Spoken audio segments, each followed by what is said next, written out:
This is a bushingfix.com installation video.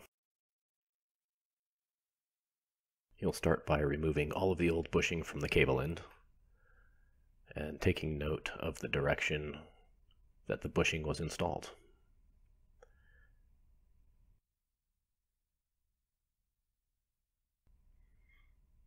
Place the bushing on the cable end opening and use the red installation driver to press the bushing into place. If you can't do this by hand, you can use pliers to make it easier.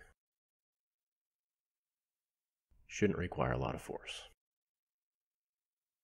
We'll locate the shift lever pin, and if it's an interior shift lever, you can use a small amount of grease. Put it directly on the pin. If it's an exterior shift lever, don't use any grease on it. You can discard the grease. Put the cable end over the shift lever pin, snap it into place, test the installation, and that's it. Thanks for watching.